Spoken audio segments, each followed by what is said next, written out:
Okay. So last మూడు విషయాలు sir ఈ సినిమాలో మీరు యా చెప్పాలి. ఈ ఐడియా ఎక్కడి నుంచి వచ్చిందండి. ఒకటి వచ్చి ఎలక్షన్ మందు. సో బేసిక్గా యా యా పోలీస్ స్టేషన్కి వెళ్తే మాకు డ్రై ఏరియా అనుకుంటాం. బట్ అక్కడ కూడా మందు దొరుకుతుంది. తీసి చేసిన మందు ఉంటుంది. అని థాట్ ప్రాసెస్ లో మందు అడగడం అదొకటి. అవును. రెండో సీన్ వచ్చి రెండో ఎంటిటీ వచ్చి బిర్యానీ. సో బేసిక్గా ఉమ్, బిర్యానీ తిని డబ్బులు లేకపోతే ఎంట్రుకలు వేసి ఇంకా అవును ఆని చెల్లి. అవును. మూడోది వచ్చి సో హిలేరియస్ థింగ్. మీరు ఇంకా ఉమ్, ఆ సీన్ కానీ ఇంకా 10 పెట్టినా చూసినాము. ఉమ్. చెక్ రాయిస్తారు సార్ ఎంత కావాలి సార్. ఈ అవును. ఎన్నిసార్లు ఇచ్చారు సార్ చెక్? చెక్ 1 2 3 తక్కువే ఉంది 7 టైమ్సా? త్రీ కొత్త. త్రీ టైమ్స్ ఏమి ఇస్తాడు. బట్ ఇంకా వేసిండొచ్చు సార్. అంటే ఎంత ఎన్నిసార్లు రాసినా బాగుంటది. అంత అవును. హిలేరియస్ పడింది. సాంగ్ లో కూడా అక్కడ రాసిస్తాడు, మేము మఫ్టీ పోలీస్ లో అని రాసిస్తాడు చెక్. సిగరెట్ దగ్గర కూడా రాసిస్తాడు సార్ డబ్బులు. చెక్ నడుస్తుందా అంటాడు. చెక్ పడతారు సార్. Yes, ఈ పోలీసులు కూడా మూడు ఇస్తాడు థింగ్స్ వెనకాల పోలీసులు. ఐడియాలజీ ఎలా ఇంప్లిమెంట్ చేశారు. ఈ మూడు థింగ్స్ వెనకాల పోలీస్ మందు, పోలీస్ బిర్యానీ, మందు. చెక్. ఉమ్. అదే ఇంకా వాళ్ళు డబ్బులు అడిగి తాగాలని అనుకున్నారు. పోలీస్ వాళ్ళు ఇచ్చారు ఇచ్చారు ఇచ్చారు, విసుకొచ్చేసింది, మేము ఇవ్వమని ఇంకా చెప్పేశారు కరాగండి. లాస్ట్ కు మురళీధర్ గారు కూడా చెప్తారు, ఎన్నిసార్లు ఇవ్వాలా, నేను ఇయ్యను పో అని వెళ్ళిపోతాడు అనమాట. సరే డబ్బులు లేకపోతున్నాయి కానీ ఎలక్షన్లో పట్టుకుంటారు కదా సార్. ఇప్పుడు ఎలక్షన్లో బైండ్ ఓవర్ చేసిన ఆల్కహాల్ ఉంటుంది కదా, అంటే ఆ క్యారెక్టర్ అక్కడ చెప్తున్నాడు కదా, నేను ఎలక్షన్లో పోటీ చేశాను వార్డ్ మెంబర్గా, 3 టైమ్స్ పోటీ చేసి ఓడిపోయాను, ఒకసారి గెలిచిన ఒక ఓటుతోనని. ఆ డిస్కషన్లోనే వాడు ఒక పొలిటికల్ నిజంగానే పోటీ చేసిన వాడు కాబట్టి వాడికి తెలుస్తుంది ఈ బైండ్ ఓవర్ మందు తీసుకెళ్ళి పోలీస్ స్టేషన్లో పెట్టి సీజ్ చేస్తారనేసి. సో దాంట్లో నుంచి వచ్చిన అదనమాట. ఎలక్షన్లో పట్టుకున్న మందు లేదా సార్ అంటే, ఉందిరా ఎస్ఐసార్ని అడిగిస్తాడని చెప్తాడు అనమాట. అది అది చెక్. అక్కడ మళ్ళీ ఆ సీన్ నుంచి నెక్స్ట్ సీన్ కి కూడా కనెక్షన్ ఉంటుంది చూడు. ఎస్ఐసార్ని అడుగురా ఇస్తాడు అనగానే ఈ మురళీధర్ గారు ఎస్ఐ దగ్గర పోని ఏమంటే అడిగే క్వశ్చన్ ఏంటి, ఏంటి వాళ్ళ లొల్లి, ఏంటి వాళ్ళ లొల్లి అనగానే ఇట్లా మందుకు పైసలు అడుగుతా అని. అది అనమాట continuity. Biryani check sir. Biryani అది వచ్చేసి వీళ్ళ దగ్గర డబ్బులు లేవు, ఓకేనా. అక్కడ క్రౌడ్ ఉంటేనేమో వీళ్ళు ఎస్కేప్ అయ్యి రావడానికి ఛాన్స్ ఉంటుంది. క్రౌడ్ లేరు, ఎవరు లేరు. నేను సీన్ కాంప్లికేషన్స్ ఏమేమి ఉండాలి అనేది అనుకున్నప్పుడు వీళ్ళు డ్రై ఉండాలి, ఏముండొద్దు. ఎందుకంటే నైట్ ఇంటికి వెళ్ళాలి కదా, అప్పటిదాకా వాళ్ళు అక్కడక్కడ తిరిగి డే టైంలో ఊర్లోకి వెళ్తే అందరు పరువు తీస్తారు, స్టేషన్కి వెళ్ళి దొంగతనం చేసి అనేది చేస్తారు అనే దాంట్లో అక్కడక్కడ తిరిగి నైట్ అందరు పడుకున్నాక ఊర్లోకి వెళ్ళాలి. ఆలోపు తిరిగిన తర్వాత ఆకలేస్తుందని చెప్పాడు, ఆకలి అయినప్పుడు వెళ్ళి తినాలి. సో తినే టైంకి వీళ్ళకి మేబీ 8:30 9 ఆ టైం అవుతుంది. అప్పటికి అన్ని క్లోజింగ్ టైంలో ఉంటాయి కదా. సో క్లోజింగ్ టైంలో ఉంటాయి, ఎవరు ఉండరు, వీళ్ళిద్దరే ఉంటారు. అందులో వీడు 2 బిర్యానీస్ అంటే ఒకటే బిర్యానీ తీసుకొచ్చి ఇద్దరికి షేర్ చేస్తారు. సో అందులో వీళ్ళని ఎలా ఎస్కేప్ చేయాలి అనే దాంట్లో వచ్చిందనమాట బేసిక్గా. అది ఇప్పుడు మనం కూడా ఏదైనా రెస్టారెంట్కి అటు పోయినప్పుడు చిన్న వెంట్రుక వచ్చినా కూడా కాంప్రమైజ్ కాము. సో అది వచ్చిందనమాట. వీడు వెంట్రుక తీసేసేసి క్యాబ్ బిర్యానీ బై ఫుల్ హెయిర్ ఫాల్ అనగానే వాడు కూడా, ఇప్పుడు మనం ఇంట్లో మనం ఓన్గా కుక్ చేసిన దాంట్లో వెంట్రుక ఉన్నా చిన్న ఏదున్నా కూడా తీసేసి తినొచ్చులే అనేది ఒక ఉంటుండొచ్చేమో, కానీ మనమైతే పడేయం. అదే వేరే రెస్టారెంట్లో పోయి మనం ఫుడ్ తింటున్నప్పుడు చిన్న చిన్న ఏది వచ్చినా కూడా మనం అడ్జస్ట్ అవ్వం అనమాట. సో అందులో వాడు కూడా హోటల్ వాడు అరే మనం మిస్టేక్ చేసినాం అనేది రియలైజ్ అవుతాడు కదా అనే దాంట్లో వచ్చిన సీన్ అది. చెక్ సార్, చెక్ చెక్క. అసలు మీ థాట్ ఎలా వచ్చింది అంటే అసలు చెక్ అసలు మీకు అది ఎక్కడన్నా రిఫరెన్సా లేకపోతే ఎక్కడన్నా? నేను కూడా అవును యాక్చువల్ గా చెప్పండి అది అసలు మీ ఎవరైనా చెక్ థాట్. ఆ చెక్కుది రెఫరెన్స్ ఆ ఊర్లో ఉంటుందన్న. మా ఊర్లో ఆయన టైలర్ క్యారెక్టరే ఏం చేస్తాడంటే బేసిక్గా లాగ్ బుక్ ఉంటుంది కదా వాళ్ళ దగ్గర మెజర్మెంట్ రాసుకునేది, ఆయన ఆ లాగ్ బుక్లో రాసుకోకుండా ఈ బుక్లో రాస్తాడు అనమాట. ఈ చిన్న బుక్లో రాసి అది ఎప్పుడు చింపేస్తాడో తెలియదు, దాన్ని ప్యాకెట్లో పెట్టుకొని ఎప్పుడు చింపేస్తాడో తెలియదు అనమాట. సో దీన్నే మనం ఒక చెక్ బుక్ లాగా ఎందుకు వాడకూడదు? చెక్ బుక్ అంటే ఇప్పుడు ఊర్లో ఉన్న వాళ్ళకు చెక్ బుక్ అంటే ఏంటి తెలియదు, వీడు ఇదే చెక్ బుక్ అని మళ్ళీ దాంట్లో కూడా నెంబర్స్ రాయాడు. కొత్త అంగి కొత్తగా కొనుక్కో, కొత్తగా కొనుక్కో. ఆయన కొత్త స్థాయికి అదే చెక్ బుక్. ఫోన్ బిల్ ఆయన స్థాయికి అదే ఇట్లా వాడొచ్చు అనేది అనిపించింది అనమాట. సో దాంట్లో రాసింది. విద్యాసాగర్ మీకు ఆ చెక్కులు వచ్చాయా లేకపోతే అకౌంట్ డబ్బులు వచ్చాయన్నా? ఏంటన్నా మీరు ఎమ్యూనరేషన్ అవే చెక్కులు వచ్చాయా లేకపోతే అకౌంట్ లో పైసలు వచ్చాయా అంటున్నా? వచ్చాయి, అకౌంట్ లోనే వచ్చాయి. చెక్కులు అదే అదే రాసిచ్చాడు, అది అకౌంట్ లో డబ్బులు వేసినా చూసుకో. లేలే అంటే see, ఒకటి ఏంటంటే మాకు చాలా మేము తను ఏంటంటే ఏదైతే సపోజ్ ఫర్ ఎగ్జాంపుల్ ఎవరు అంటే ఒకరికి ఫర్ ఎగ్జాంపుల్ ఏంటంటే ఎవరి దగ్గరైనా ఏ పేమెంట్ అయినా 500 అయితే 500, 1000 అయితే 1000, 1000 అయితే 1,00,000 అయితే 1,00,000, వాట్ ఎవర్ ఏది అంటే నేను ఎగ్జాంపుల్ చెప్తున్నా, ఏదైతే మాట్లాడాడో ఆ పేమెంట్ క్లియర్ చేశాడండి. అంటే ఈవెన్ ఇప్పటి వరకు ఎవరి దగ్గర పెండింగ్ కానీ ఈవెన్ ఇప్పుడు చాలా చూస్తుంటే అరే డబ్బులు తక్కువ ఇచ్చాడని అనుకున్న దానికి తక్కువ ఇచ్చాడు కాబట్టి ఒక నచ్చితే ₹1 ఎక్కువ ఇచ్చాడు తప్ప ఈ తక్కువ ఇవ్వడం కానీ ఎగ్గొట్టడం కానీ నిజంగా అంటే ఒక జెన్యున్ ప్రొడ్యూసింగ్ చేశాడు. అది అంటే ఇప్పుడు మన డైరెక్షన్ పాయింట్ ఆఫ్ లోనే మనం మాట్లాడుతున్నాం కానీ ఒక ప్రొడ్యూసర్ గా కూడా చాలా ఖర్చు పెట్టాడు. చాలా మళ్ళీ ఏదైనా నచ్చకపోతే మళ్ళీ రీవర్క్ అయినా చేయించుకున్నాడు. మళ్ళీ టెక్నికల్ గా ఇప్పుడు పోస్ట్ ప్రొడక్షన్ జరుగుతుంటాయి కదా, మళ్ళీ మనకు మ్యూజికల్ గా కావచ్చు, టెక్నికల్ గా సౌండ్ మిక్సింగ్ ఏదైనా వాట్ ఎవర్ నాకు అది కావాలన్నా కూడా మళ్ళీ దానికి ఖర్చు ఎక్కువైనా కానీ ₹1 పెట్టాడు కానీ కాంప్రమైజ్ అవ్వలేదు.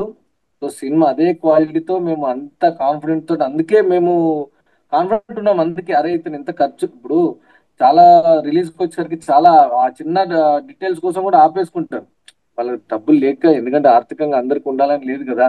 సో కాంప్రమైజ్ అవ్వకుండా చేశాడు. ఆ గట్స్ కి నిజంగా హ్యాట్స్ అప్. ఎందుకంటే మనం చూస్తున్న సినిమాలు ఏది కూడా మనకి ఈ రోజు కొన్ని సినిమాలు రిలీజ్ అయినా కానీ ఓటీటీ కూడా రాకపోవడాలు చాలా చూస్తుంటారు. కానీ మనకి ఓటీటీ దాకా చాలా పోరాడాడు. ఈవెన్ ఓటీటీ కోసమైనా ఈవెన్ అయినా మనం ప్రతిదీ చూస్తే చాలా హ్యాపీ అండి. అంటే ఒక డైరెక్టర్ ఎంత ఉన్నాడో యాజ్ ఎ జెన్యున్ ప్రొడ్యూసర్ కూడా ఉన్నాడు. సో అది బాగా నచ్చింది మాకు. మేము ఎప్పుడు ఎక్కడ కూడా కాంప్రమైజ్ అవ్వాలి. రాత్రి ఇక్కడ మేము ప్రీ రిలీజ్ ఈవెంట్ పెట్టుకొని నెక్స్ట్ డే విజయవాడలో దిగిపోయాం. మార్నింగ్ 4 అట్లా బయలుదేరిపోయాం. అంటే కావాలి ప్రమోషన్కి వెళ్దాము, మనం జనాల్లోకి వెళ్దాము, మనకి ఇంకా మన దగ్గర ఉన్న తక్కువ అమౌంట్ అయినా ఎక్కువగా ప్రమోట్ చేద్దామని చాలా వర్క్ చేసుకున్నామండి. ప్రమోషన్ వైజ్ మాకు బయట కూడా ప్రమోషన్ బాగా చేశారనేది విజయవాడ అయినా అక్కడ ఆర్జే అక్కడికి వెళ్ళాము, రెడ్ ఎఫ్ఎం కానీ ఇవన్నీ అన్ని చోట్లకి వెళ్ళి బాగా చేసాం. ఇక్కడ హైదరాబాద్ లో కానీ బాగా తిరిగాం. ముత్యాల క్యారెక్టర్ కూడా మీరు త్రూ అవుట్ క్లైమాక్స్ వరకు వాడు షాపే ఓపెన్ చేయడు, గమనించారు? అవును, క్లైమాక్స్ షాప్ చేస్తాడు. వాడు షాప్ ఎందుకు ఓపెన్ చేయడు అంటే ఇప్పుడు షాప్ ఓపెన్ చేస్తే వాడు కస్టమర్స్ కంటిన్యూగా వస్తూనే ఉంటారు, కూర్చుంటూ ఉంటారు, వీడు చేస్తూనే ఉండాలి. వీడికి అంత ఓపిక ఉండదు. ఎవరినో ఒకరిని ఏదో ఇంటి దగ్గరనో ఆ పశువుల దొడ్లోనో చేయాలి, 100-150 వస్తే వెళ్ళి ఫ్రెండ్తో కలిసి తాగాలి, చిల్ల. సో అది త్రూ అవుట్ కంటిన్యూ అవుతుంది. క్లైమాక్స్కి వచ్చేసరికి వాడు షాప్ ఓపెన్ ఉంటుంది. ఇప్పటి వరకు మనం అంతా ఆన్ స్క్రీన్ గురించి మాట్లాడుకున్నాం కదా, ఆఫ్ స్క్రీన్ గురించి మాట్లాడుకున్నాం. యాక్చువల్గా మీరు చాలా ఎంగేజ్ లోనే అన్నపూర్ణ స్టూడియోకి వెళ్ళి ఒక ఫిల్మ్ ఇన్స్టిట్యూట్ లో షార్ట్ టర్మ్ కోర్స్ చేసి అక్కడి నుంచి ఒక డైరెక్టర్ గా, ఒక ప్రొడ్యూసర్ గా ఒక సినిమాని తీసి మళ్ళీ దాన్ని మీరు థియేటర్ కి రిలీజ్ చేసి మళ్ళీ ఓటీటీ వరకు వచ్చారు. ఈ మధ్యలో ఉన్న జర్నీ అంత ఈజీ కాదు అనుకున్నా నేను అనుకోవడం. ఎందుకంటే నాకు తెలిసి మీరు బ్యాక్గ్రౌండ్, మీరు సినిమా బ్యాక్గ్రౌండ్ కాదు, ఎక్కడో రూరల్ విలేజ్ నుంచి వచ్చిన వాళ్ళే మీరు, మాలాంటి వాళ్ళే. మీలో మమ్మల్ని మేము చూసుకుంటున్నాం. సో మీ జర్నీ ఎలా జరిగింది ఏంటని చెప్తే జస్ట్ మాకు ఒక ఇన్స్పైర్ గా ఉంటది. సో అది మా గిరీష్ ఉన్నాడు, మా గిరీష్ ఒక కళావేదిక నుంచి ఒక ప్లాట్ఫామ్ ఉంది. తను ఇలా ఆస్పిరెంట్స్ అందరికి ఇలా ఒక లెసన్ లాగా ఉంటది, గైడెన్స్ లాగా ఉంటుంది. అదొకటి కొంచెం మీరు చెప్పగలిగితే. బేసిక్గా చెప్పాలంటే ఫిల్మ్ మేకింగ్ అనేది నాకు చాలా ఈజీ అయిపోయిందండి. బేసిక్గా డబ్బులు నా దగ్గరనే ఉన్నాయి కాబట్టి చేసేసాను. సేయింగ్ ఉంటుంది, film making is nothing, marketing is the king అన్నట్టు. సో అది నిజమే అనిపించింది నాకు. ఇప్పుడు నా దగ్గర డబ్బులు ఉన్నాయి, స్టోరీ ఉంది, సినిమా చేసేసా. సో వెరాజ్ మార్కెటింగ్ వచ్చే వరకు చాలా టఫ్ అనమాట అది. చెప్పాలంటే చాలా పెయిన్ఫుల్ థింగ్ అది. లిటరల్లీ మేము ఒక 1 year పైనే వెయిట్ చేసామన్నమాట మార్కెటింగ్ గురించి. ఎందుకంటే మేము షో చేసినప్పుడు చూశారు చాలామంది, చూసి బాగుంది, చాలా బాగుంది అన్నారు, కామెడీ నవ్విరు, ఫుల్ ఎంజాయ్. థియేటర్ అయితే ఒక ఊగిపోయింది మొత్తం, అంతలా నవ్వారు. మార్కెటింగ్ వచ్చేసరికి వాళ్ళ స్ట్రాటజిక్స్ ఉంటాయి కదా, ఫార్ములాస్ ఉంటాయి, ఏది ఎంత కలెక్ట్ చేస్తుంది, ఏది ఎంత కలెక్ట్ చేస్తుంది. ఇందులో నోన్ ఫేసెస్ ఎవరు లేరు, అందరు కొత్త వాళ్ళే, డైరెక్టర్ కొత్త వాళ్ళే, యాక్టర్స్ కొత్త వాళ్ళే, ఈవెన్ టెక్నీషియన్స్ ఆల్సో కొత్త వాళ్ళే. సో చాలామంది ఇదే ఆ విషయంలో ఆగిపోయేవాళ్ళు అనమాట. సో థియేటర్ వరకు తీసుకురాలేము, సరే థియేటర్ వరకు తీసుకురాలేము, ఓటీటీ అన్న ప్రీ బిజినెస్ ఏమైనా చేయించగలుగుతారంటే ఆ టైంలో ఓటీటీ కూడా థియేటర్కి వెళ్ళి రండి అనే ప్రపోజల్లోనే ఉన్నారు. ఈ సినిమా థియేటర్లో రిలీజ్ అయితే కానీ ఓటీటీకి తీసుకోము అనే దాంట్లోనే ఉన్నారనమాట. సో అట్లా 1 year పైన టైం వేస్ట్ అయింది. ఇంకా అవ్వట్లేదు. ఇప్పుడు నాకు సినిమా పైన నమ్మకం లేదు, ఆడియన్స్ చూసి ఎంజాయ్ చేయట్లేదు అంటే నేనే డ్రాప్ అయ్యేవాడిని. సినిమా బాగుంది కదా, ఆడియన్స్ ఎంజాయ్ చేస్తారు కదా, నేను అనుకుంది అదే కదా, ఆడియన్స్ని ఎంటర్టైన్ చేయడానికి సినిమా తీసా కదా, సో ఎందుకు వాళ్ళు ముందుకి అడిగేయట్లేదు అనేసి ఇంకా లెట్స్ టేక్ ఏ స్టెప్ అన్నట్టు నేనే ఓన్గా రిలీజ్ చేశా. సో రిలీజ్ చేసిన తర్వాత ఎవరైతే నేను ఇనిషియల్గా 1 year వెయిట్ చేయించి నన్ను ట్రై చేసిన వాళ్ళు, నేను సినిమా రిలీజ్ చేసి నేను చేసిన ప్రమోషన్స్ అంతా చూసి sorry we miss the opportunity అని చెప్పిన వాళ్ళు కూడా ఉన్నారనమాట. సో ఆ తర్వాత ఓటీటీ నేను చేసిన ప్రమోషన్స్, థియేటర్ రిలీజు ఎలా జరిగింది, థియేటర్ నుంచి రెస్పాన్స్ ఎట్లా వచ్చింది, రేటింగ్ అదంతా చూసి వాళ్ళు ఆటోమేటిక్గా సినిమా తీసుకున్నారనమాట. సో అది అంటే మనం మన ప్రోడక్ట్ పైన నమ్మకం ఉంటే ఎంతవరకైనా వెళ్ళొచ్చు అనేది నేను ఈ నా జర్నీలో నేను గమనించుకున్నది అనమాట. సో అది ఏజ్లో అంత స్ట్రాంగ్గా ఉండడం కూడా గ్రేట్ యాక్చువల్గా చెప్పాలంటే. హ్యాట్స్ ఆఫ్ మీకు నిజంగా. Thank you. అంటే గట్స్ ఉండాలి దాన్ని తీసుకు. డైరెక్టర్ అంటే ఓకే ఏదో సినిమా తీసి పక్క వెళ్ళిపోతాం, ప్రొడ్యూసర్ కదా. యా అదే కొంచెం లిటిల్ పెయిన్ఫుల్ స్టోరీయే, బట్ యా అంటే నాకు ప్రోడక్ట్ పైన నమ్మకం ఉంది, నా వర్క్ పైన నమ్మకం ఉంది, వెళ్ళొచ్చు అనే దాంట్లోనే వెళ్ళాను.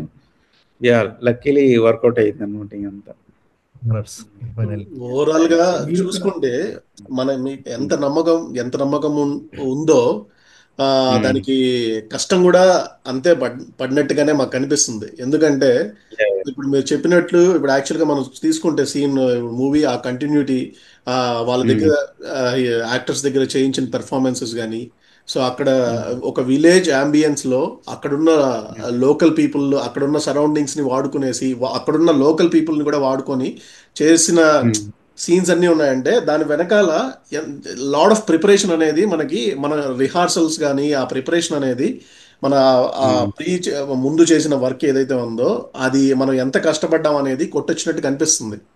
సో సో రేపొద్దున ఎవరైనా ఒక మూవీ తీయడానికి ముందుకు వచ్చే వాళ్ళకు కూడా ఆ ప్రీ ప్రొడక్షన్ వర్క్, ఆ ప్రిపరేషన్, ఆ రిహార్సల్ అది ఎంత ఇంపార్టెంట్ అని చెప్పడానికి ఈ మూవీ ఒక బెస్ట్ ఎగ్జాంపుల్ గా మనం తీసుకొని ఏదో చూపించవచ్చు. ఓకే ఇంత ప్రిపరేషన్ ఉంటుంది. సో సో ఆ ప్రిపరేషన్ గురించి యాక్చువల్గా మీరు ఆల్రెడీ చెప్పున్నారు, యాక్చువల్గా రిహార్సల్స్ గురించి. సో అక్కడ ఎదురైన ఏదైనా స్ట్రగుల్స్ ఉన్నాయా? మన మీరు షూట్ చేసిన ఆ విలేజ్ లో, అక్కడ యాక్చువల్గా ఆ సరౌండింగ్స్ లో, అక్కడ యాక్చువల్గా మీరు ఆన్ ద సెట్స్కి వెళ్ళినప్పుడు అక్కడ ప్రాక్టికల్ ఇష్యూస్ కానీ వాటి గురించి ఏదైనా చెప్తారా? లైక్ అక్కడ ఎదురైన ఛాలెంజెస్, ప్రాక్టికల్ ఇష్యూస్. ముత్యాలు లాస్ట్ డైలాగ్ చెప్పి లాస్ట్ లో ఒక చిన్న చిలకడ దుంపలాగా ఒకటి వదిలేస్తాడు, నన్ను మాట్లాడివా అని. జైల్లో కూడా కానిస్టేబుల్ చెప్తుంటే ఎందుకు సార్ మీరు అంత భయపడతారు మాకు, అలాంటి గోల్డెన్ మెమరీస్. ఒక్కొక్క పాయింట్ ని మేము ఎత్తుకొని మాట్లాడేంత స్పేస్ తీసుకోవాలి అంటే ఇంకా సినిమా మొత్తం మాట్లాడాలి మీతో కూర్చొని. మాకు ప్రాబ్లం అదే వచ్చింది సార్. అనుకుంటే మామూలుగా ఏదైనా సినిమాలో ఈ పాయింట్స్ సీన్ లేవు, బాగుంది, సపరేట్ గా ఈ పాయింట్స్ లేవు. డైలాగ్ బాగుంది అంటాము. బట్ ఈ సినిమాలో రాసుకుంటే మా పేపర్లు నిండిపోతున్నాయి. మధ్యాహ్నం నాకు ఫోన్ చేసి అవినాష్ ఫోన్ చేసి మేము మొన్నే చూసాం సినిమా. అవినాష్ నాకు ఫోన్ చేసి, అరే రాస్తున్నాను రా, ఏ రాయాలో అర్థం కాలేదు అన్నాడు. ఏరా అంటే, నేను మొత్తం సినిమా రాయాలరా, నేను స్క్రిప్ట్ పేపర్ కావాలి నాకు. అరే ఇది ఏది కాదు, నువ్వు వెళ్దాం అంటే అది ఫ్లోతో వెళ్ళిపోతుంది మొత్తం, ఎక్కడ స్టాప్ చేయడానికి కూడా లేదు, పాస్ బటన్ అవసరం లేదు మూవీకి. అండ్ మీరు ఇంకా అవలీలుగా వెళ్ళిపోతాయి డైలాగ్స్. ఎంత ఈజీగా స్మూత్ గా మీరు యాక్టర్ గారు మీరండి, మీరు అప్పుడప్పుడు విద్యాసాగర్ గారు మీరు అప్పుడప్పుడు కొంచెం పెద్దగా చేసి రొంబు ఇలా ఇలా పైకి లేపి అన్నా అంటాం ఒక్కొక్కసారి. అలాంటి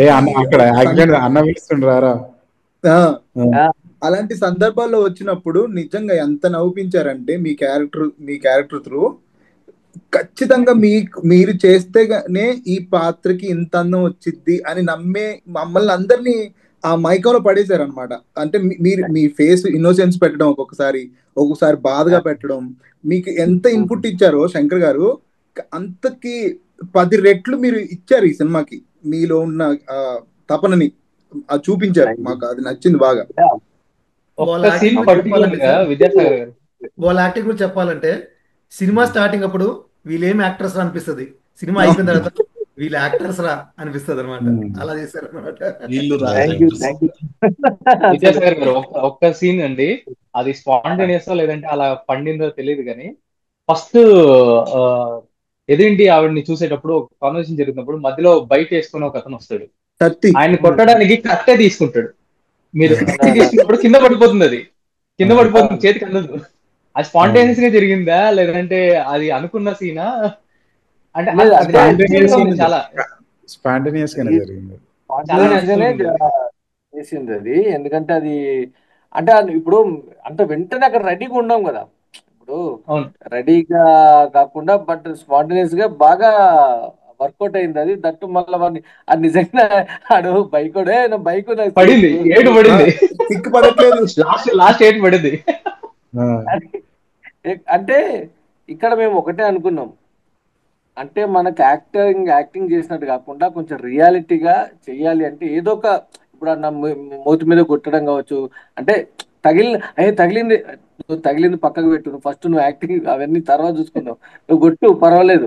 ఎందుకంటే రియాలిటీ వస్తుంది, ఒక చిన్న జర్క్ వస్తుంది కదా, ఆ జర్కే కావాలని చెప్పి మేము ప్రతిదీ మీరు అన్న స్టిక్ కూడా స్పాంటేనియస్ గా బాగా వర్కౌట్ అయింది. అది చాలా నేచురల్ గా వచ్చింది అది ఆ cinema.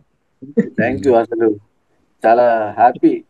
Going back to Shankar గారు, యాక్చువల్ గా నేను అది క్వశ్చన్ అడిగాను కదా, అది ప్రాక్టికల్ ఇష్యూస్ గురించి అక్కడ షూట్ సో ప్రాక్టికల్ అంటే బేసిక్గా అక్కడ ఇదే లొకేషన్ లో జనాలు పర్మిషన్ దాని గురించే ఉంటాయి బేసిక్గా. అంటే లైక్ మనము అక్కడ పర్మిషన్ అంతా తీసుకొని ఉంటాము, ఒక రోడ్లో షూట్ చేస్తూ ఉంటాము, ఎవడో సంబంధం లేనివాడు వచ్చి ఈ రోడ్డు ఎందుకు షూట్ చేస్తున్నారు, షూట్ చేయొద్దు, తీసేయండి, కెమెరాలు తీసేయండి అని కొంచెం హడావిడి చేస్తూ ఉంటాడు. మనం మా ప్రాజెక్ట్ మేనేజర్ని పంపించి పక్కన ఆయన బాధ ఏందో చూడడం అనడం, పోయి మనోడు సెట్ చేయడం అనడం, అలాంటి చిన్న చిన్నవి. ప్లస్ ఇంకా లాజిస్టికల్ ఇష్యూస్ ఉంటాయి కొన్ని. లాజిస్టికల్ అంటే మేము ఫన్నీగానే తీసుకున్నాం అవి. ఎలాగంటే ఇప్పుడు మేము ఒక ఎక్సెల్ కానీ ఏదన్నా సైకిల్ కానీ ఏదైనా బైక్ కానీ మేము ప్రతిదీ మన సిటీ నుంచి తీసుకెళ్ళలేము కదా, అక్కడ లోకల్ ఉన్న వాళ్ళని ఎవరినో ఒకరిని ఇట్లా వాడుకుంటామంటే పేనే చేస్తాము, వాడుకుంటామంటే సరే అని ఇస్తారు వాళ్ళు. మనం ఒక షార్ట్ చేసేసి మనం బ్రేక్ కానీ ఏదైనా తీసుకొని తినడం అది చేస్తూ ఉంటాం. కట్ చేస్తే మళ్ళీ షార్ట్ సరిగా రాదు, ఇంకో టేక్ చేసే టైంలో బైక్ ఉండదు అనమాట. అరే బైక్ ఏదైనా ఏమైందంటే ఆయన ఇప్పుడే వస్తాను తీసుకొని వెళ్ళిపోయింది అంటాడు. వాని గురించి వాడు ఎక్కడున్నాడో పోయి వాడిని పట్టుకొని రావాలి, అదంతా టైం వేస్ట్. ఫన్నీగానే ఉంటుంది, యాజ్ ఏ ప్రొడ్యూసర్గా చిన్న బాధ, అరే టైం అంతా వేస్ట్ అయిపోతుంది అనేది ఉండేది అనమాట. అలాంటివి తప్ప ఇంకా ఫిల్మింగ్ వైజ్ అయితే ఏముండయి మ్యాక్సిమం. అవుట్డోర్ లో షూట్ ఎన్ని డేస్ చేశారు ఓవరాల్ గా? ఇది వచ్చేసి 40 days లో చేసింది. గ్రేట్. యాక్చువల్గా అయితే ఇప్పుడు మీరు అన్నట్టుగా మంచి మాట చెప్పారు. ఇప్పుడు వీళ్ళేం యాక్టర్స్ రా నుంచి వీళ్ళ యాక్టర్స్ రా అనేది చాలా గొప్ప విషయం. అంటే గ్రేట్ అండి. మాకు ఇప్పుడు మేము ఆడిషన్ చేస్తున్నప్పుడు కావచ్చు, ఈవెన్ చాలా మందిని ఆడిషన్ చేసుంటాను. ఐ థింక్ సో డైరెక్టర్ గారు చాలా మందిని చేసి చూసి అసలు మమ్మల్ని సెలెక్ట్ చేశారు కూడా మాకు కూడా తెలియదు. సో అతను బద్మాషులు అనుకున్నది కాబట్టి సార్. క్యారెక్టర్స్ కోసము ఆ అంటే మాలా అదృష్టం అనుకోవాలి. ఎందుకంటే ఈవెన్ త్రూ అవుట్ దొరకడం కానీ చేయడం కానీ అది అంత ఈజీ కాదండి కదా. మీకు ఇప్పుడు ఆవగించేంత అదృష్టం ఉందనుకుంటా అండి. అదృష్టం. యా సో కావాలి కదా, యా ఆవగించుంటేనే కావాలి కదా, అదృష్టం లేకుంటే ఎలాగా, అసలు ఇంపాసిబుల్. కమింగ్ టు శంకర్ గారు, యా సార్ యా చెప్పండి. సో ఏంటంటే సో బేసిక్గా అదే ఇప్పుడు ఇందాక మాట్లాడినట్టుగా సో మీరు చూసుకున్న స్క్రిప్ట్ చూస్ చేసుకున్న స్క్రిప్ట్ ఏదైతే ఉందో చాలా గ్రౌండెడ్గా రూటెడ్గా సో ఇలా చేశారు అంటే ఐ మీన్ అంటే ఇది మీరు యాక్చువల్గా పెరిగిన వాతావరణం వాటిలోంచి వచ్చిన కథగా మీరు చెప్పారు కదా. సో అంటే బేసిక్గా మీరు అంటే మీ ఫ్యూచర్ ప్రాజెక్ట్స్ మీరు ఐ మీన్ ఇమీడియట్గా మీరు చేయబోయే నెక్స్ట్ ప్రాజెక్ట్ కానీ ఆ తర్వాత ప్రాజెక్ట్ కానీ సో బేసిక్గా అంటే ఆ, అన్ని అంటే విలేజ్ బ్యాక్డ్రాప్లో కల్చరల్ ఆస్పెక్ట్స్ని రిప్రజెంట్ చేస్తూ తీయాలనే ఆలోచనలో ఉన్నారా, లేకపోతే you want to also try different వేరే జానరాస్ కూడా ట్రై చేయాలనేసి అనుకుంటున్నారు? అన్ని జానర్స్ ట్రై చేయాలని. ఒక హర్రర్ నాకు రాదు, హర్రర్ కష్టం, చూడను, రాయలేను. మిగతా జానర్స్ అన్ని ట్రై చేయాలని ఉంది.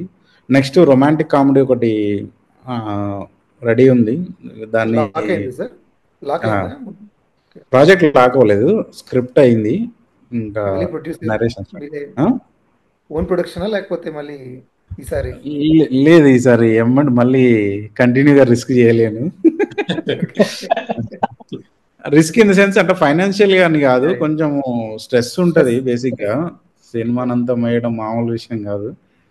కొంచెం కంప్లీట్ గా ఓన్లీ డైరెక్షన్ చేయాలని డిసైడ్ అయిపోయాను అనమాట. ఓకే, అంటే ఇప్పుడు మామూలుగా యాజ్ ఎ మేకర్ నార్మల్గా మేకర్స్కి ఒక ఐ మీన్ ఒక విజన్ ఉండే వాళ్ళకి సో వాళ్ళు ఎప్పటి నుంచో సినిమాలు ఒక 10 years 15 years ముందు నుంచి సినిమాలు చూస్తూ ఉంటారు కదా. సో ఒక ఇన్స్పిరేషన్ ఓకే మనం ఇలా తీయాలరా మనం సినిమా, సో ఈ డైరెక్టర్ ఇంత బాగా తీశాడు నేను ఇలా తీయాలి అని చెప్పేసి ప్రతి ఒక్కరికి ఒక ఇన్స్పిరేషన్ ఉంటుంది కదా. సో మీకు అసలు ఏ స్టోరీస్ ఏ డైరెక్టర్స్ ఏది ఎవరు మీకు ఇన్స్పిరేషన్ అనేసి మై క్వశ్చన్. ఇన్స్పిరేషన్ నాకు ఫిల్మ్ ఇండస్ట్రీలోకి రావడానికి సుకుమార్ గారు. ఓకే, ఆయన స్టోరీ మేక్ అంటే నరేటివ్ నాకు చాలా ఇష్టం అనమాట. సో ఆయన ఇన్స్పిరేషన్తో నేను ఫిల్మ్ ఇండస్ట్రీకి వచ్చాను. అండ్ క్యారెక్టరైజేషన్స్ ఇవన్నీ నాకు జగన్ గారి క్యారెక్టరైజేషన్ చాలా ఇష్టం అనమాట, పూరి జగన్ గారి. సో వీళ్ళిద్దరు ఎక్కువ సినిమాలు అంటే నేను ఈ మలయాళం తమిళ్ ఈ స్టఫ్ ఎక్కువ చూస్తూ ఉంటాను అనమాట. ఓకే, హాలీవుడ్ కంటెంట్ చాలా తక్కువ. ఓకే యా సో అయితే మీ దగ్గర నుంచి పూరి జగన్నాథ్ గారి స్టైల్ ఆఫ్ అగ్రెసివ్నెస్ అయితే అలాంటివి ఏమైనా చూడొచ్చా, ఎక్స్పెక్ట్ చేయొచ్చా ఫ్యూచర్లో? యా షూర్, ట్రై చేస్తాను కంపల్సరీ. అసలు ఆ క్యారెక్టర్ ఫైరీ క్యారెక్టర్స్ ఉంటాయి కదా, ట్రై చేయాలని ఉంది నాకైతే కంపల్సరీ. యాక్షన్ డ్రామా కూడా ట్రై చేయాలని ఉంది. ఏంటంటే మీ ప్రొడ్యూసర్ డైరెక్టర్ సెట్స్ లో ప్రొడ్యూసర్ అండ్ డైరెక్టర్ బ్యాలెన్సింగ్ ఎలా చేసేవాళ్ళు? బ్యాలెన్సింగ్ అంటే ప్రొడ్యూసర్ మైండ్లో ఉంటాడు, ప్రొడ్యూసర్ మైండ్లోనే ఉంటాడు, ఫిజికల్గా డైరెక్టర్ ఉంటాడు అక్కడ. అంటే బ్యాక్ ఆఫ్ ది మైండ్ జరుగుతూనే ఉంటుంది, వర్క్ జరుగుతూనే ఉంటుంది. లక్కీలీ మా బ్రదర్స్ మేనేజింగ్ చేసేవాళ్ళు, ఫైనాన్షియల్ మా కజిన్స్ ఉండేవాళ్ళు అనమాట. వాళ్ళు అంటే సెట్ నేను సెట్లో ఉన్నంత వరకు నా దగ్గరికి తీసుకొచ్చేవాళ్ళు కాదనమాట. ఇది ఈ లాజిస్టిక్ ఇష్యూ ఉంది, ఇక్కడ అమౌంట్ ఇష్యూ ఉంది అనేది నా దగ్గర తీసుకొచ్చేవాళ్ళు కాదు. 6 to 6 అయిపోయిన తర్వాత 6 తర్వాత వచ్చి అప్పుడంతా వచ్చి మొత్తం కుప్ప నెత్తిలో పెట్టేవాళ్ళు అనమాట. ఇది ఇక్కడ ఇలా జరిగింది, ఇక్కడ ఇలా జరిగింది, ఇక్కడ అమౌంట్ ఇక్కడ పోవాలి, ఇక్కడ డీజిల్ అయిపోయింది, ఇక్కడ జనరేటర్ వానికి బిల్ పంపించాలి, ఇవన్నీ వచ్చాయి అనమాట. సో ఆ విషయంలో వాళ్ళిద్దరు నా కజిన్స్ ఉండడం వల్ల నాకు కొంచెము ఫిలిం డైరెక్షన్ చేసేటప్పుడు అంత లేకుండే స్ట్రెస్. యా విద్యాసాగర్ అన్న, ఆ, మీకు అన్న, బద్మాషులు మూవీలో వచ్చిన బెస్ట్ కాంప్లిమెంట్. బద్మాష్. బెస్ట్ కాంప్లిమెంట్ ఏంటంటే నాకు ఫ్యామిలీ నుంచి వచ్చింది. అంటే యా. ఫస్ట్ అంటే నాకు ఈవెన్ ప్రీమియర్ వేసుకొని చూసిన తర్వాత, అంటే మిగతా మూవీస్ లో నువ్వు అంటే విద్యాసార్ లాగా కనిపించావు, అంటే యాక్టింగ్ చేసినా కూడా విద్యాసార్ లాగా కనిపించావు. సో కానీ దీంట్లో మాత్రం నువ్వు విద్యాసార్ కనపడలేదు, యాక్టింగ్ చేసావు అని చెప్పేసి అన్నారు. అంటే ఇందులో ముత్యాలు కనబడ్డాడు, సో విద్యాసాగర్ కనబడలేదు అని అనడం. సో ఎందుకంటే ఇంట్లో వాళ్ళు దగ్గర నుంచి చూస్తారు కదా, ఇప్పుడు మన అవును. 24 గంటలు మన ఇంట్లో వాళ్ళే కదా ఎక్కువ నేను ఎలా మాట్లాడుతున్నా ఏంటి అనేది ఇప్పుడు ఎక్కువ గమనించేది వాళ్ళే ఎక్కువ శాతం. సో ఇంట్లో నుంచి నాకు వచ్చిన బెస్ట్ కాంప్లిమెంట్ అది. ఎందుకంటే నాకు ఫ్యామిలీ ఇంపార్టెంట్ గా ఆ, వాళ్ళు ఇదేంటి ఇన్ని రోజులు అంటే నేను చేయలేదా అంటే లేదు లేదు అంటే చేసావు, కానీ అందులో ఎక్కడో చోట చిన్న విద్యాసాగర్ కనిపించేవాడు. ఇంట్లో ఇందులో వాళ్ళంటే మాత్రం వాళ్ళ వైఫ్ యా యా. సో ముత్యాలు క్యారెక్టర్ కనిపించింది అని చెప్పేసి అనడం హ్యాపీ, నా బెస్ట్ కాంప్లిమెంట్ అది. Ya. So Shankar sir, sir బద్మాషులు ఫ్రాంచైజ్ లో వస్తే వీళ్ళిద్దరే ఉంటారా, లేకపోతే ఐ మీన్ ఎట్లుంటది ఐడియాలజీ? ఇంకా వీళ్ళతో ట్రావెల్ అవుతామనా? ఐడియా ఉంది, ఇంకా స్క్రిప్ట్ ఓకే రాయలేదు. ఓకే. వీళ్ళు అయితే తప్పకుండా ఉంటారు. తర్వాత ఇంకేమైనా క్యారెక్టర్స్ యాడ్ అవుతాయా ఏంటి అనేది చూడాలి. యా. వన్ లాస్ట్ క్వశ్చన్ ఇద్దరికి.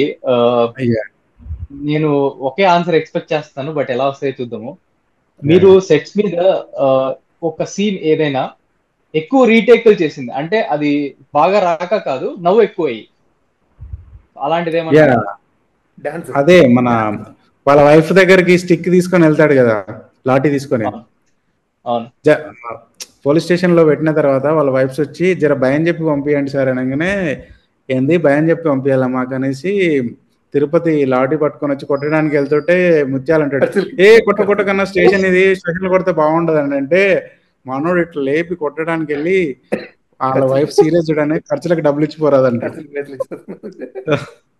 ఆ సీన్ చాలా నంబర్ ఆఫ్ టేక్స్ చేసినాం, ఎందుకంటే ఆవిడ ఎవరైతే సీరియస్ చూడాలో ఆవిడకి ఈ తిరుపతి మొహం చూడగానే నవ్వొచ్చేస్తుంది. ఆమె సీరియస్గా ఉండాలి, ఆమె నవ్వుతుంది. అట్లా ఎక్కువ టేకులు చేసిన సీన్ అంటే అదే. For you Sagar. అంటే ఈవెన్ అది ఉంది, ఈవెన్ అంటే మేము ఎక్కువ టేకులు చేసాం, బాగా ఎంజాయ్ చేసి అంటే డ్యాన్స్ సీక్వెన్స్ బాగా ఎక్కువ అంటే అది ఇక నాన్ స్టాప్ అనమాట. ఇంకా మేము ఆయన పెట్టడము, మాకు చెప్పులు లేవు, చీర కట్టుకొని ఇంకా రావాలి మళ్ళా. చీర కూడా. ఏంటంటే మాకు డ్యాన్స్ వచ్చినట్టు చేయడం వేరు, రానట్టుగా చేయడం వేరు. మాకు అది మళ్ళీ ఎలా కామెడీగా చేయాలి, ఎంతో లేదన్నా కొంచెం ఎంతో కొంత ఫన్ చేయాలి. ఆ ఊర్లో వాళ్ళు అసలు అరే మీరు నిజంగా బద్మాషులు నరేంద్ర అన్నట్టుగా వాళ్ళైతే ఎంజాయ్ చేసేది వాళ్ళు. అంటే ఇంకోటి స్టేషన్ సీన్లలో కూడా మేము వాడు చేస్తుంటే చూసేవాళ్ళు. చాలా సీన్లలో మేము తింటున్నప్పుడు కానీ అవన్నీ కూడా ఆడియన్స్ నవ్వేవాళ్ళు బాగా. అంటే మనకు పబ్లిక్ చూస్తుంటారు కదా, వచ్చి షూటింగ్ చూసే వాళ్ళు కూడా బాగా నవ్వేవాళ్ళు. అప్పుడే అనుకునేవాళ్ళు అరే ఇది వర్కౌట్ అవుతుంది మనకి. సో రియల్ పబ్లిక్ కదా, వాళ్ళు నవ్వుతున్నారు అంటే ఇంకా అంతకన్నా ఇంకేముంటది. ఇంకా థియేటర్కి వచ్చాక ఇంకా సౌండ్స్, మ్యూజిక్ ఇవన్నీ యాడ్ ఆన్ అవుతే ఇంకా బాగా ఎంజాయ్ చేస్తారని మాకు అనిపించింది. చాలా ఉన్నాయి. ఈవెన్ ఇందాక సార్ చెప్పినట్టు మాకు డాన్స్ అయితే ఇక బొబ్బలెక్కినాయి. కడుపులో నాకు మధ్యలో స్టమక్ అప్సెట్ అయ్యిందో ఏదో సమ్ పెయిన్ వచ్చింది. బట్ అయినా కానీ ఓపికతో, సో ఎక్కడ మళ్ళీ ఆ ప్రాబ్లం రావద్దు. ఎందుకంటే ఆ రోజు అప్పటికి వెహికల్స్ అంటే మన పోలీస్ వెహికల్ మాట్లాడుకొని ఇవన్నీ చాలా ఎక్స్పెన్సెస్ కదా, మన వల్ల ఆగొద్దు అన్న ఉద్దేశంతో సో చాలా వర్క్ చేసాం, చాలా డ్యాన్స్ చేసిన ఇంకా ఓపికతో చేశాను ఇంకా. పోలీస్ వెహికల్ అన్నారు ఓన్లీ కాబట్టి వాటర్ ఆ బాగుంది. పోలీస్ జీప్ సీన్ సార్, ఆ కామెడీ సీక్వెన్స్. అరే నా వల్ల కాదు నేను వెళ్ళిపోతాడు రా అంటే, నీకు డ్రైవింగ్ వస్తుందిరా అంటే, వస్తుందిరా అంటే వాడు ఫస్ట్ టైర్ చూడు, అరే నన్ను ముందు పిలుచుకోరా టైర్ చూడు. టైర్ ఉంటుంది.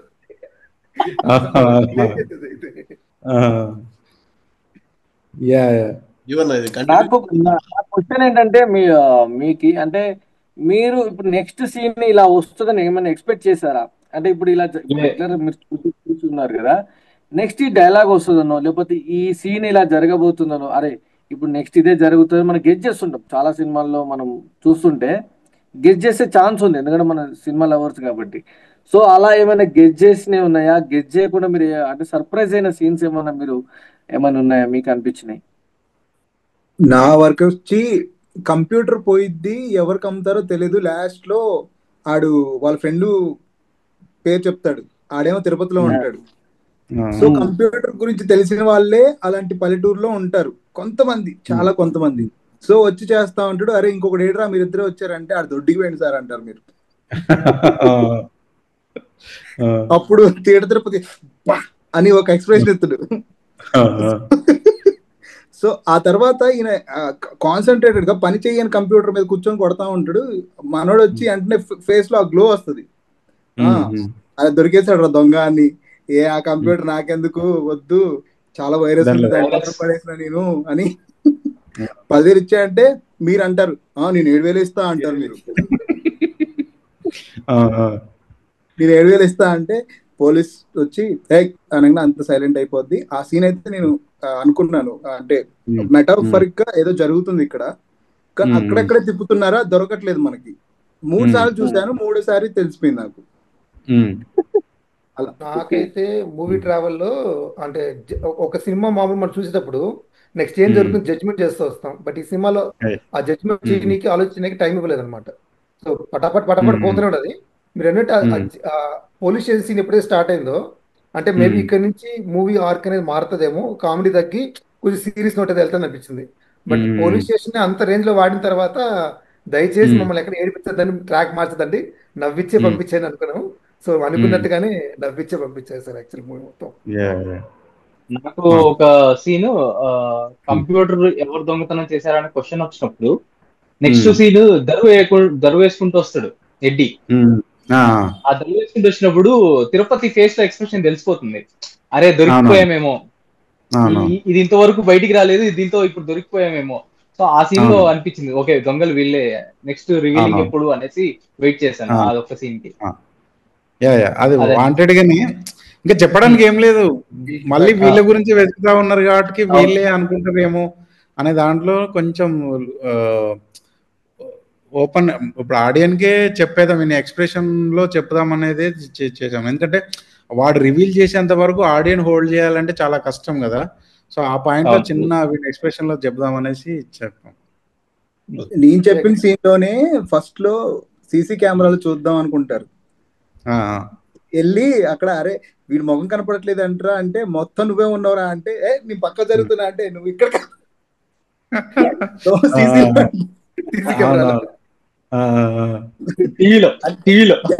ఎంత పర్ఫెక్ట్ గా వచ్చిందంటే ఆ సీన్ భలే వచ్చింది. ప్రతిదీ timing timing timing timing timing timing తోనే వెళ్తుంది. అక్కడ అంటాడు కదా వాడు యాక్సిడెంట్ అయినాక వాడు జిప్ ఓపెన్ చేసి వాడు యూరినల్ చేసుకుంటే వీడు అడిగాడు మామూలుగా, అడగ ముందుకే చెప్తాడు అరే నేను మామూలుగా డ్రైయర్ వేసుకుని ఈ రోజు వేసుకున్నారని అదృష్టం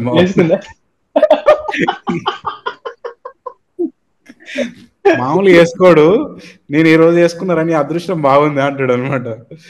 దానికి 5,000 అడిగితే లాస్ట్ కి అట్లీస్ట్ ఒక 1,000 ఇచ్చిపో సార్ 1,000 నీరని అయ్యా. ఓకే, సో అంటే మన వాళ్ళు అంతా మంచి వైబ్ లో ఉన్నారు కదా అనేసి నేను సైలెంట్ గా ఆపకపోతే నైట్ అంతా ఉంది జాతర అలా ఉంది.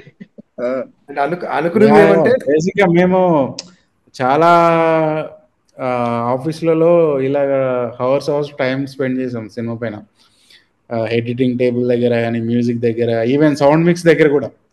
సౌండ్ మిక్స్ దగ్గర ఎవరు కూడా 1 hour టైం వేస్ట్ చేయరు, మేము గంటలు మాట్లాడే వాళ్ళం సినిమా పైన అనమాట, ఈ కామెడీ సీన్ల పైన దీనిపైన. ఇంట్రెస్టింగ్ క్రాఫ్ట్ కదా. మీన్వైల్ నాకు చాలా మంది ఇంటర్వ్యూ అడిగారు, థియేటర్ ఓటీటీకి వచ్చిన తర్వాత చాలా అడిగారు, బట్ నేనే ఎవరికి ఇవ్వలేదు. బేసిక్ ఏంటంటే నాకు క్రాఫ్ట్ బేసిస్లో ఇంటర్వ్యూ చేస్తే చాలా ఇష్టం అనమాట.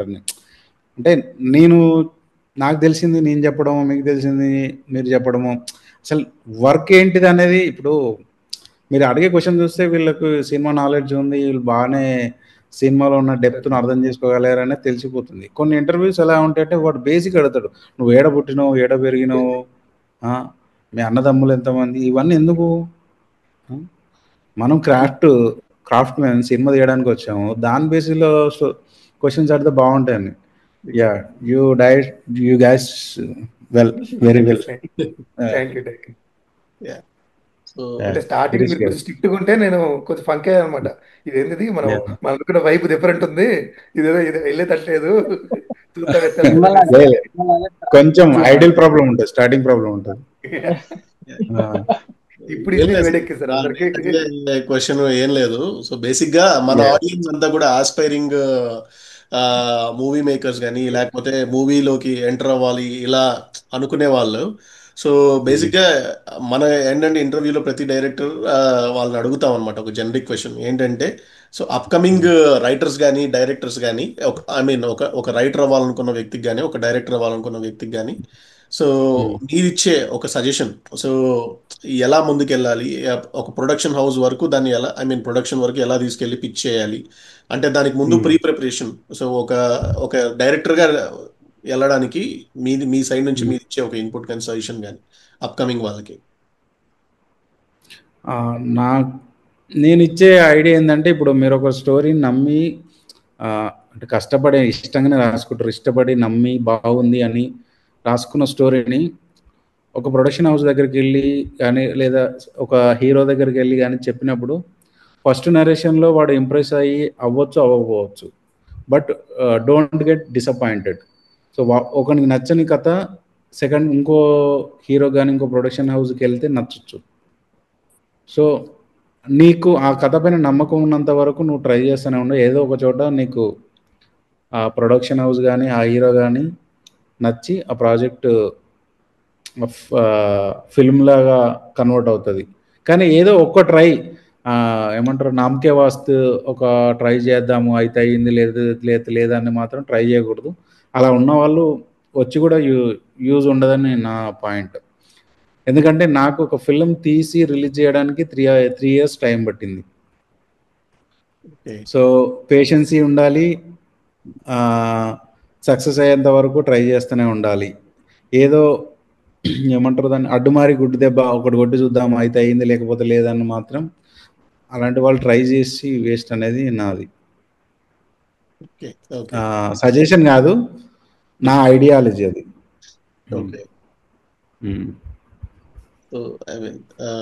స్క్రిప్ట్ రైటింగ్ లో కూడా, ఐ మీన్ స్క్రిప్ట్ రైటింగ్ సంబంధించి కూడా మీరు ఏదైనా ఒక ఇన్పుట్ ఇస్తే audio, I mean upcoming writers script writing అంటే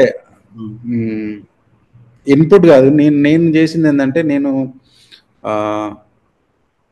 +11 నుంచే స్టోరీస్ రాయడం స్టార్ట్ చేశాను అనమాట. నా ఫస్ట్ స్టోరీ 1 page స్టోరీ. అప్పటి నుంచి స్టోరీస్ రాస్తూనే ఉన్నా. నేను ఒక ఫుల్ 3 act స్ట్రక్చర్లో 15 beatsతో రాసిన స్టోరీస్ ఒక 25 scripts ఉన్నాయి ముందు, బద్మాషుల కంటే ముందు. సో అవన్నీ నేను ఎందుకు రాసేవాడిని అంటే, ఇప్పుడు మేబీ నేను అప్పుడు రాసిన ఏదో 5th స్టోరీ 6th స్టోరీ ఇప్పుడు నేను ఫిల్మింగ్ చేయడానికి పనికి రాకుండొచ్చు. ఎందుకంటే అది అప్పుడున్న కాంటెంపరీ ఇష్యూస్ పైన కానీ, నేను ఒక స్టోరీ రాశాను ఎప్పుడు ఆ గ్యాంగ్ రేప్స్ పైన అప్పుడు రాశాను. సో ఆ స్టోరీని ఇప్పుడు నేను ఫిల్మింగ్ తీస్తే మేబీ అవుట్డేటెడ్ అయిపోవచ్చు. ఎందుకంటే ఇప్పుడు ఆ గ్యాంగ్ రేపుల పైన చాలా స్టోరీస్ వచ్చాయి, చాలా సినిమాలు వచ్చాయి. సో అది తీస్తే ఇప్పుడు అవుట్డేటెడ్ అవ్వచ్చు, పనికి రాకుండా వచ్చు. నాకేమొచ్చింది, నాకు ఎక్స్పీరియన్స్ వచ్చింది. అంటే నేను బెటర్గా ఇప్పుడు ఆ 26th స్క్రిప్ట్ దానికంటే చాలా బెటర్గా రాసిన అనే అది ఎక్స్పీరియన్స్ అయితే నాకు వచ్చిందనమాట. సో కీప్ ఆన్, ఏదో ఒక ఐడియా వస్తుంది బేసిక్గా. చాలామంది ఏం చేస్తారంటే ఐడియా వచ్చినప్పుడు దాన్ని పేపర్ పైన పెట్టకుండా ఐడియాగానే ఉంచుతారు. నా ఫ్రెండ్స్ కూడా చాలామంది ఉన్నారు. ఐడియా చెప్తాడు వాడు, ఐడియా చాలా బాగుంటుంది. నేనేం చెప్తా అంటే పేపర్ పైన పెట్టండి, పేపర్ పైన పెడితే నాకు అర్థమవుతుంది. ఐడియా చెప్పి బాగుంది అని దాన్ని ఒక ఫిల్మ్ దాకా తీసుకెళ్ళలేము కదా. రాస్తూ ఉంటే ప్రాక్టీస్ అవుతుంది, ప్రాక్టీస్ అవ్వడం వల్ల మనం బెటర్గా అవుతాము. సో నేను మాత్రం అది నాలో నేను నేను గమనించుకున్నాను అనమాట. ఇది కూడా నేను పూరి జగన్ గారు ఏదో ఇంటర్వ్యూలో చెప్తా ఉంటారనమాట, స్టోరీని ఏదో మనము మాస్టర్ పీస్ తీద్దామని ఏదో ఒక లైన్ పట్టుకుని ఒకటే స్టోరీని రాసుకుంటూ కూర్చోకుండా మీకు ఏ ఐడియా వచ్చినా, చిన్న ఐడియా వచ్చినా కూడా దాన్ని స్క్రిప్ట్గా పేపర్ పైన పెట్టి రాస్తూ ఉండండి. ఒక స్టోరీ, 2 స్టోరీ, 3 స్టోరీ, 4 స్టోరీ ఇలా రాస్తూ పోతుంటే మీరు ఎక్స్పీరియన్స్ అయ్యి మీరు తీసే first film the best film తీస్తారనేది ఒకటి చెప్పాడు అనమాట. సో నేను అది మైండ్లో పెట్టుకొని రాశాను. నేను 25 స్క్రిప్ట్స్ ముందు రాసినా కూడా 26th స్క్రిప్ట్ బద్మాషులు అదే ఫిల్మింగ్ చేశాను అనమాట. ఆ 25 స్క్రిప్ట్స్ రాసిన ఎక్స్పీరియన్స్ అంతా దీనికి ఉపయోగపడింది. సో అది వెరీ నైస్ ఇన్పుట్ సార్. అది చాలా మనకి నిన్న ఇంటర్వ్యూకి నిన్న సింగర్ మోహన్ గారితో మాట్లాడాం. సో నిన్న నైట్ అంతా మోహన్ తో కూర్చోన్నాం సార్. యాక్చువల్ గా మోహన్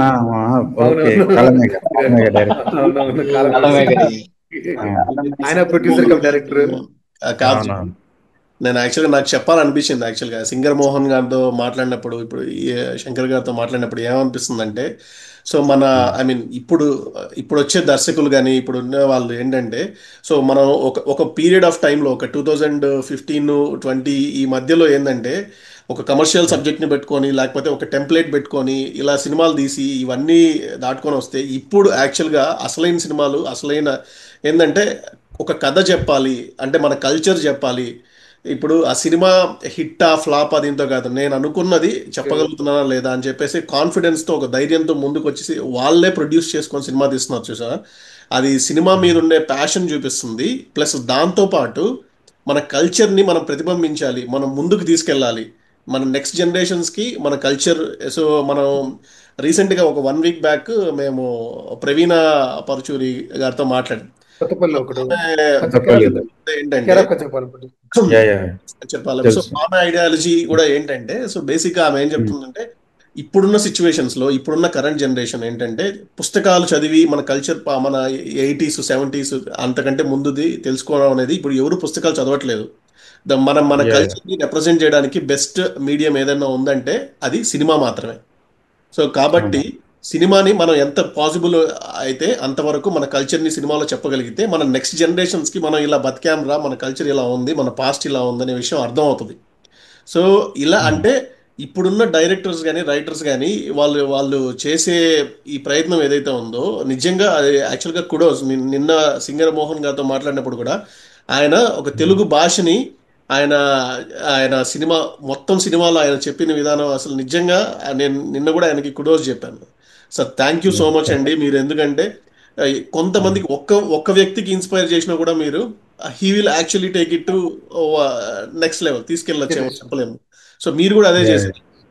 సో మన కల్చర్ని అంటే ఒక విలేజ్లో మన రూటెడ్లో అక్కడ ఉన్న సిచ్యువేషన్స్ అంటే రేపు పొద్దున ఒక 10 సంవత్సరాల తర్వాత ఎవడన్నా మన కల్చర్ ఎలా ఉందిరా అని చెప్పి చూసుకుంటే ఒక విలేజ్ ఆంబియన్స్ అట్మాస్ఫియర్ ఒక పల్లెటూరులో ఎలా ఉంటుందని చూసుకుంటే ఇది ఒక బెస్ట్ ఎగ్జాంపుల్. చూసుకోవడానికి ఒక విజువల్ ఐ మీన్ ఒక నిరూపిద్దాం అనమాట, మన ప్రతిబింబిస్తుంది చెప్పడానికి. ఇలాంటి సినిమాలు యాక్చువల్గా మరిన్ని రావాలనేసి మేము సో మాకేంటంటే వీఆర్ కంప్లీట్లీ సాటిస్ఫైడ్. ఇలాంటి సినిమాలు చూసినప్పుడు ఏంటంటే ఒక తెలియని సంతోషం అనేది వస్తుంది. ఎందుకంటే ఒక సాటిస్ఫాక్షన్. మనం ఇలాంటివి కదా చూసేది. మాకు ఏంటంటే ఆ టెంప్లెట్లు, ఆ సినిమాలు ఓపెనింగ్ హీరో ఫైట్ సాంగ్ ఇది కాదు మేము ఎక్స్పెక్ట్ చేయాలి. సో మేమేంటంటే ఒక కథని ఎంత బలంగా చెప్తున్నారని చెప్పే దాని గురించి చూస్తున్నాము. సో మీలాంటి దర్శకులు చూసినప్పుడు ఏంటంటే మేము అంతా మా మనసు అంతా ఉప్పొంగిపోయి గంట మాట్లాడాల్సింది 3 గంటలు 4 గంటలు